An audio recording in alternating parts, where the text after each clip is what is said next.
અહીંયા મેં અત્યારે 250 ગ્રામ જેટલા અળવીના પાન લીધા છે. તેને સારી રીતે ધોઈ અને કોરા કરી દીધા છે. હવે આમાં જે આ રીતની નસો આવેલી હોય છે, તો જે જાડી જાડી નસો દેખાય તે આપણે ચાકુની મદદથી કાઢી લઈશું. હવે આ રીતના મેં બધા જ પાનની નસો કાઢી દીધી છે. હવે અહીંયા આપણે 3 થી 4 જેટલા પાન લઈશું અને તેને આ રીતના ગોળ આકારમાં વાળી લઈશું અને તેને છરીની મદદથી આ રીતના કટ કરી લેવાના છે. તો આ રીતના બધા જ પાનને સારી રીતે કટ કરી લઈશું. તો જોઈ શકો છો કે આ રીતના પાનને આપણે કટ કરી લેવાના છે.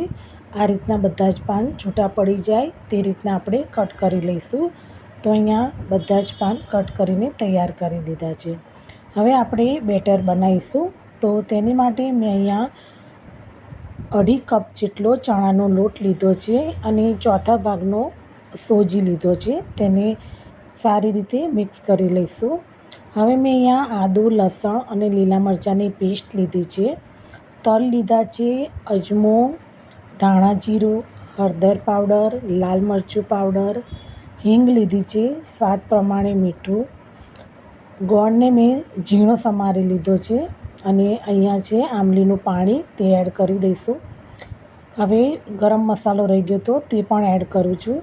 2 થી 3 ચમચી જેટલું તેલ લઈશું અને છેલ્લે બેકિંગ સોડા એડ કર્યો છે. ચપટી જેટલો બેકિંગ સોડા એડ કરવાનો છે અને બધું જ સારી રીતે મિક્સ કરી દઈશું.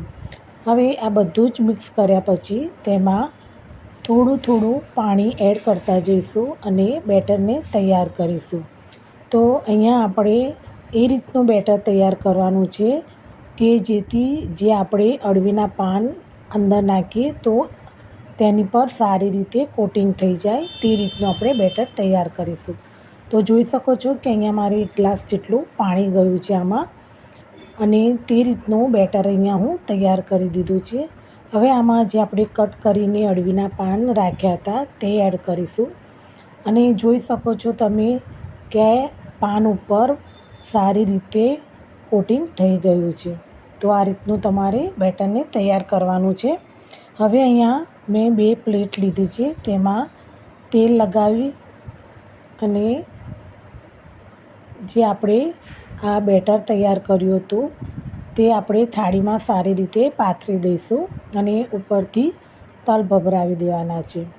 હવે અહીંયા જે આપણે ઢોકળિયું છે તે ગરમ કરીને રાખ્યું છે, તેની અંદર બંને પ્લેટને મૂકી દઈશું અને 10 થી 15 સુધી આપણે તેને સ્ટીમ થવા દઈશું. હવે 15 મિનિટ પછી જોઈ શકો છો કે સારી રીતે બફાઈને તૈયાર થઈ ગયા છે. હવે આને એકદમ ઠંડા થવા દઈને આ રીતના કટ કરી દઈશું. કટ કર્યા પછી હવે આપણે તડકો લગાવીશું. તો અહીંયા મેં 4 થી 5 ચમચી જેટલું તેલ લીધું છે. તેલ ગરમ થાય એટલે તેમાં જીરું, રાઈ અને મીઠો લીમડો એડ કરીશું અને જે આપણે કટ કરીને તૈયાર રાખ્યા હતા તે એડ કરીશું અને બધું જ સારી રીતે મિક્સ કરી દઈશું. હવે મિક્સ કર્યા પછી અહીંયા ઉપરથી લીંબુનો રસ એડ કરી દઈશું અને ફરીથી તેને મિક્સ કરી દઈશું.